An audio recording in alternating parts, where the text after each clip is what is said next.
Why Mars? And who will live on Mars?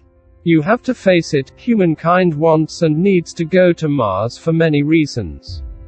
First, there is the spirit of exploration, setting foot on a new world, and exploring the next great frontiers, just as the Apollo astronauts did in the late 1960s and early 1970s.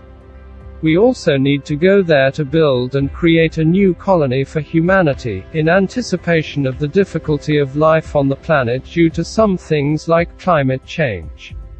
We can also go there to search for additional resources like water and precious minerals or additional farmland in case we are unable to grow something on the ground. An example is the Dutch company Mars One, or Mars One, which plans to launch a one-way trip for 4 astronauts to Mars, which will land there in 2027. After that, additional crews will join it every 2 years to form a colony. Skeptics largely dismiss the March 1 flight as vital work, but one of the most viable proposals is NASA Orion, the first mission designed since the Apollo mission to transport humans into distant space.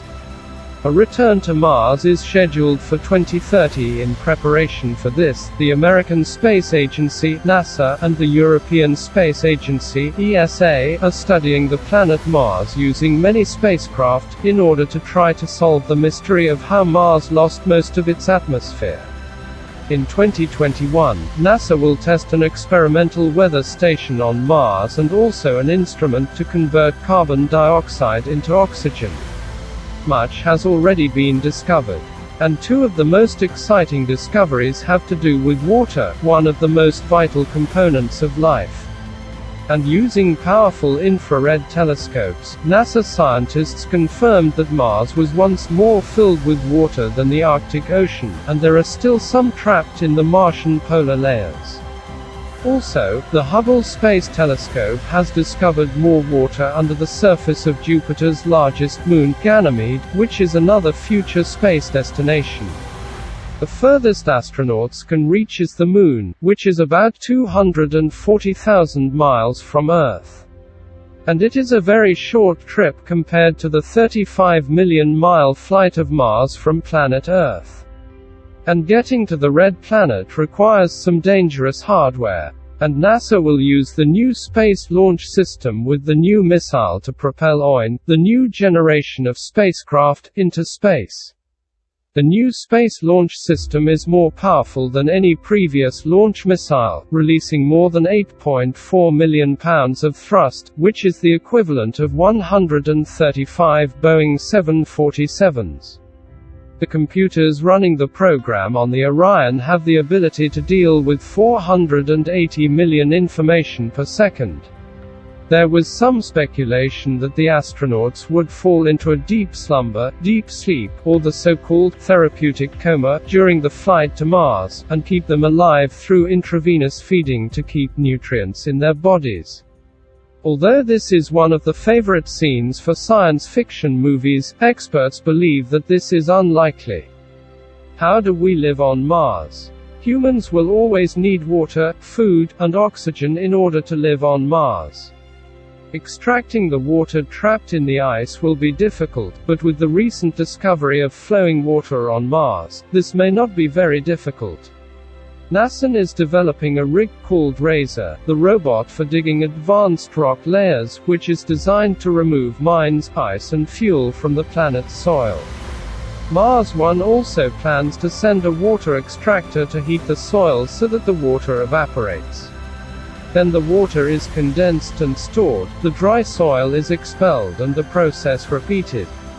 Mars One claims that its astronauts will receive 50 liters of recyclable water every day. We will also need to grow and harvest food crops, but farming in space is not easy. But Anna-Lisa Ball, an expert in molecular and cellular biology at Florida State University, warns that you cannot plant crops in the ground and spray water on them and get plants, because in the rocky soil under a microscope the water will fly out and enter the spacecraft. Dr. Paul, who has been studying the use of Arabidopsis, the mouse ear plant, says on the International Space Station, You can grow plants in space, but that requires controlling gases, water, and some growing soil. This crop is ideal to grow on Mars, as it is able to grow on a petri dish, 10 centimeters, and is associated with vegetables such as broccoli and radish. It also matures quickly and scientists know its genetic code completely. You will also need some special systems for growth such as Fiji, the Vegetable Production System Project, which is a microwave chamber in which plants receive carbon dioxide and fertilizes. The fans move the air, heavy gases sink while light gases float to the ground, while in space this does not happen. The food may also be printed. NASA is working with the Systems and Materials Research Company to develop a 3D printer to make protein, starch and fats in molds, as well as flavors and nutrients.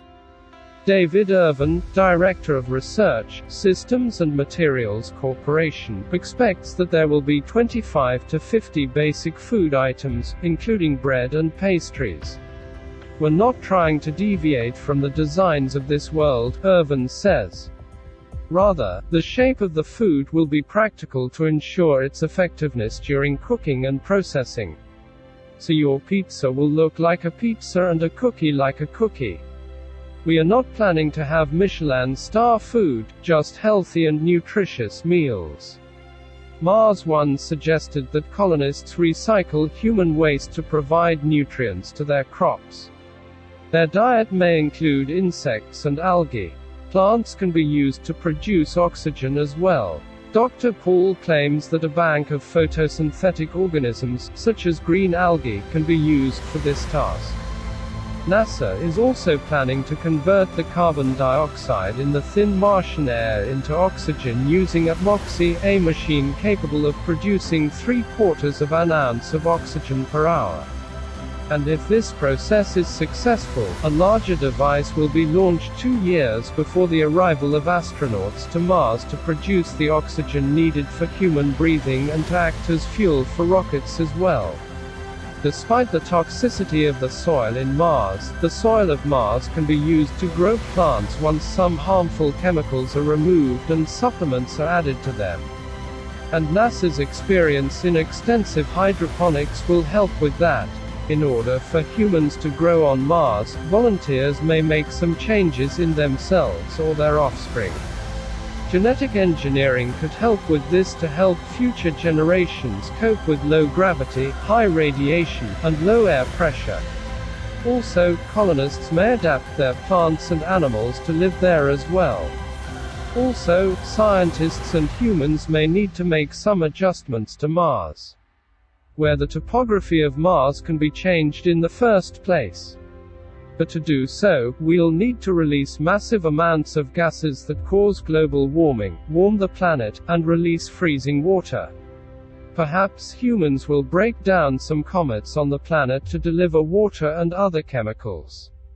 This may take thousands or even millions of years, but this would be for a better life. And we now have the technology needed to do all of this, which could enable us to make Mars a place to live without even having to wear spacesuits. This whole thing is a huge challenge for humans to implement, and there is nothing better than the challenge to bring out the best we have to overcome and make this impossible dream come true. If you like the video, please do not forget to support us with like, and click on the subscribe button.